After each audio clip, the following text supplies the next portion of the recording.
पुरस्कृत करना चाहूँगा। धन्यवाद मेरे भाई आयुष, बहुत अच्छा परिचय दिया।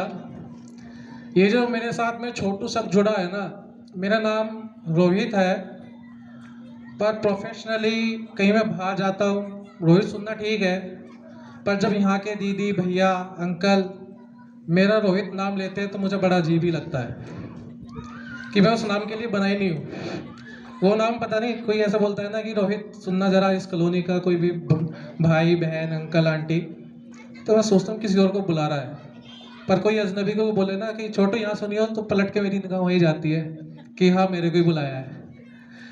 तो इसी कड़ी में 44 जवान शहीद हुए, आगे मैं अपनी काव्य रचना रखने वाला हूँ।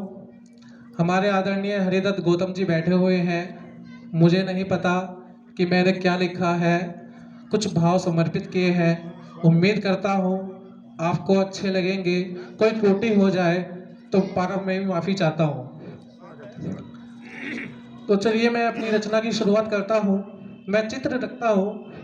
चित्र इस प्रकार है कि 14 फरवरी आज के दिन लोग वैलेंटाइन डे मनाते हैं। असल में मैं वैलेंटाइन डे का मीनिंग भी नहीं जानता कि वो होता क्या है, क्योंकि हमारी जो भारतीय संस्कृति है इसमें करवा चौथ और अहोई, करवा चौथ जो पति के लिए व्रत रखा जाता है, अहोई जो माताएं बेटों के लिए व्रत रखती है, सबसे बड़ा प्रेम होता है इन दो त्योहारों में। इसके अलावा मैं वैलेंटाइन डे और ये जो भी पश्चिमी संस्कृति के प्रतीक हैं पर्व है, मैं इनके बारे में नहीं जानता। तो उस रोज़ की घटना इस प्रकार हुई। मैं 2:30-3 बजे के लगभग अपने ऑफिस नोएडा पहुंचा। काम अत्यधिक होने के कारण मुझे शाम को 5:30 पौने 6 बजे चाय की तलब लगी। मैं कैफेटेरिया में पहुंचा तो समाचार चल रहे थे कि हमारे 45 जवान एक आतंकवादी हमले में शहीद हो गए। चाय का प्याला जो सामने रखा हुआ था वो ऐसा कैसे रहा। मेरे जैसे और भी हमारे भाई थे जो उस फ्लोर पर काम कर रहे थे। हमारा 5th फ्लोर था। मैं पुनः अपने सीट पर पहुंचा तो वहाँ पे जाके देखा तो हर किसी की आंखें नम थी।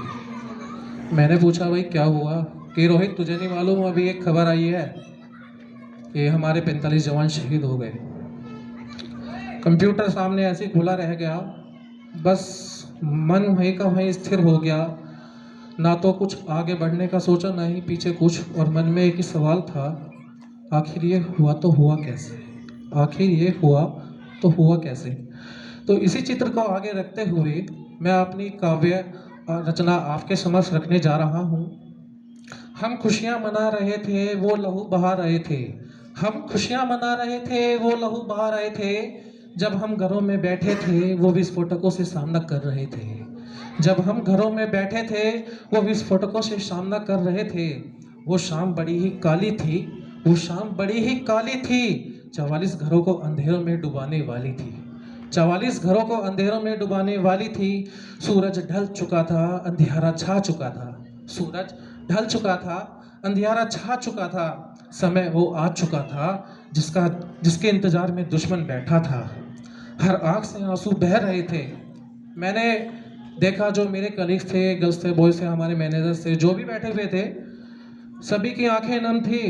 मैं उस चित्र का वर्णन अपने शब्दों में, अपने काव्य रचना से मैं नहीं करवाऊंगा, इतना मैं सक्षम नहीं हूँ कि मैं उस चित्र को एग्जैक्टली आपके सामने रख दूँ, परंतु मैं प्रयास कर रहा हूँ कि मैं उस चित्र को आपके सामने रखूँ। हर आंख से आंसू बह रहे थे, हर दिल से दुआ निकल रही थी, हर दिल से दुआ निकल रही थी। कैसे बयां करूं मैं वो मंजर, पुलवामा समाचार देख हर भारतीय की छाती पर खंजर चल रहे थे, पुलवामा समाचार देख हर भारतीय की छाती पर खंजर चल रहे थे। वीरों की शहादत मैं कैसे भूल जाऊं, वीरों की शहादत मैं कैसे भूल जाऊं, जिन्होंने बलिदान दिया अपने जीवन का, उन्हें अपने दिल से कैसे निकाल दूं, जिन्होंने बलिदान दिया अपने जीवन का, उन्हें अपने दिल से कैसे निकाल दूं। त्याग से जलाया है दीपक राष्ट्र भक्ति का, अपने त्याग से जलाया है दीपक राष्ट्र भक्ति का, किस दिल से अलविदा उन्हें इस जहां से मैं कर दूं। फागुन मास की होली आने वाली थी। साथियों, आप सभी को मालूम होगा अगले महीना फागुन का इसमें होली आती है। हमारे फौजी भाई दिवाली हो, होली हो, वहीं मनाते हैं। और उनका जो परिवार होता है वो इस आस में रहता है कि शायद इस दिवाली आए, इस होली आए, छुट्टी नहीं लगती कहीं हमारे वीरों की। तो एक छोटा सा बच्चा, मैं रखता हूँ आपके समक्ष। एक छोटा बच्चा अपनी माँ से कहता है, एक छोटा बच्चा अपनी माँ से कहता है कि होली आने वाली है, कि पापा कब आएंगे। मैं आगे आपको बताने का प्रयास करता हूँ।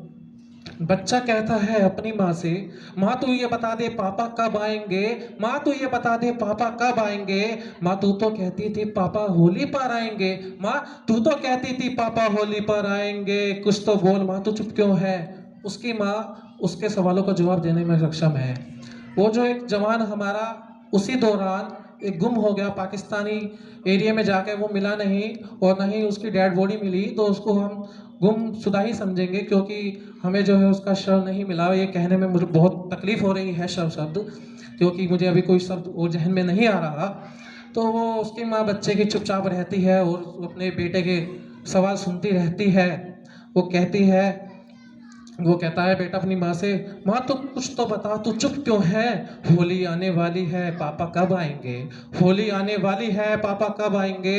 अब तेरी मांग का सिंदूर नहीं रहा, अब तो बता दे माँ पापा कहाँ है।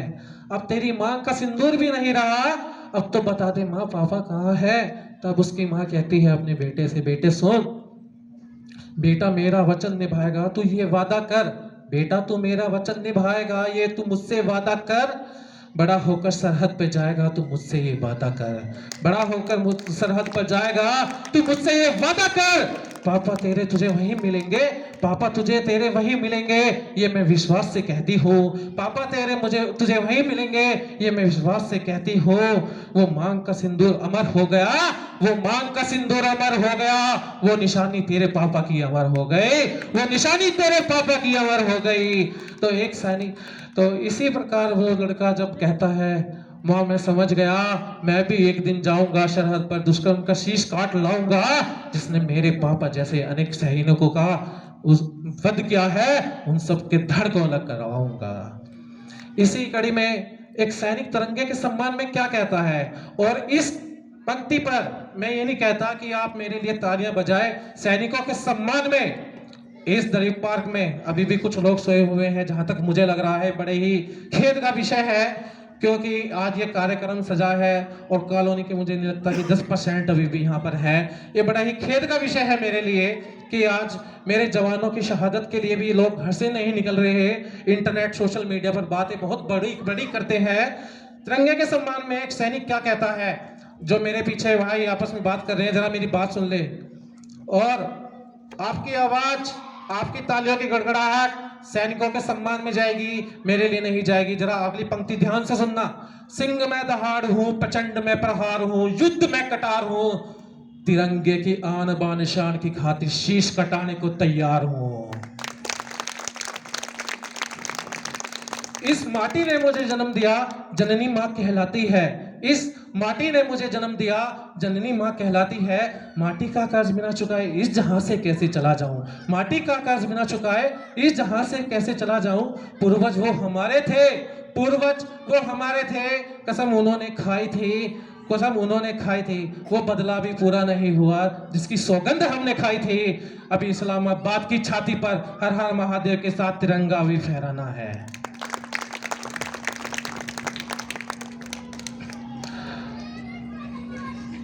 आखिर वो किरण उठ उठी। भाई साहब ने भी अपनी कविता में बहुत अच्छा परिचय दिया था, उस चित्र का वर्णन किया था, मैं अपने शब्दों में करता हूँ। आखिर वो किरण उठी जिसका हम सबको इंतजार था। 14 फरवरी 2019 को हमने 44 जवान शहीद किए और हर किसी भारतीय के मुख पर एक ही बात थी, बदला कब पूरा होगा साहब, बदला कब पूरा होगा। 26 फरवरी तारीख थी, 26 फरवरी, सुनना जरा ध्यान से। अभी जो ये युवा शक्ति है काफ़ी कमज़ोर दिखाई दे रही है, पता नहीं क्या रीज़न है, ये मैं नहीं जानता, ये मेरे सभी अपने भाई हैं, पर अभी ये क्यों मायूस है ये मैं नहीं जानता, शायद मेरी कविता लग रही है। आखिर वो किरण उठी, बदले की आग पूरी हुई, तारीख थी 26 फरवरी, दिन था मंगलवार, तारीख थी 26 फरवरी, दिन था मंगलवार, हनुमान जी का था साथ, किया दुश्मन को दिया करारा जवाब। दुश्मन को उसी के गढ़ में ध्वस्त कर दिया, हमारे जवानों ने अपने ओजस्वी पराक्रम का परिचय दे दिया। दुश्मन को उसी के गढ़ में ध्वस्त कर दिया, हमारे जवानों ने अपने ओजस्वी पराक्रम का परिचय दे दिया। हर हर महादेव के उद्घोष के साथ बालाकोट को जमींदोज कर दिया। मलाल आता है साहब एक दिल्ली के मालिक हैं। इसी बीच उन्होंने कुछ सवाल किए जो कि एक बड़े ही तुच्छ कोटि के सवाल उन्हें मैं कहूँगा कि वो इस कड़ी में नहीं करने चाहिए थे, बयानबाजी नहीं करनी चाहिए। यदि आप राष्ट्र के साथ खड़े ना हो तो उसके विपक्ष में भी खड़े ना हो। उन्होंने जो सवाल किए बड़े ही दिल को चुभे। मैं केवल एक ही लाइन कहूँगा, ज़्यादा कहूँगा तो मेरी कविता व्यर्थ चली जाएगी और ऐसे आदमी के लिए मैं ज़्यादा ऐसा कहना मुनासिब नहीं समझता। मलाल आता है मुझे अपने नेताओं की मानसिकता पर, मलाल आता है मुझे अपने नेताओं की मानसिकता पर। जवानों से पराक्रम का सबूत मांग रहे थे वो। याद है किसी को? किसी को याद है? बिल्कुल। मलाल आता है मुझे अपने नेताओं की मानसिकता पर, जवानों से पराक्रम का सबूत मांग रहे थे वो।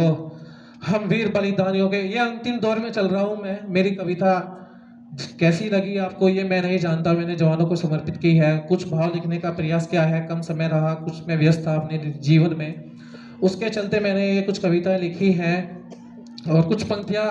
और ये अंतिम चरण में मैं चल रहा हूँ और ध्यान से सुनिएगा, केवल 2 लाइन और है, उसके बाद मैं अपना स्थान लूंगा। हम वीर बलिदानों के बलिदानों को मरते दम तक याद रखेंगे। हम वीर बलिदानियों के बलिदान को मरते दम तक याद रखेंगे। देश के दुश्मन कहीं भी हो उनको हमेशा मुंह तोड़ जवाब देंगे। देश के दुश्मन कहीं भी हो उनको मुंह तोड़ जवाब देंगे। वीर शहीदों को बारंबार प्रणाम, मां भारती को बारंबार प्रणाम। धन्यवाद। भारत माता की, भारत माता की, वंदे वंदे। वीर शहीदों का बलिदान याद करेगा हिंदुस्तान, वीर शहीदों का बलिदान याद करेगा हिंदुस्तान।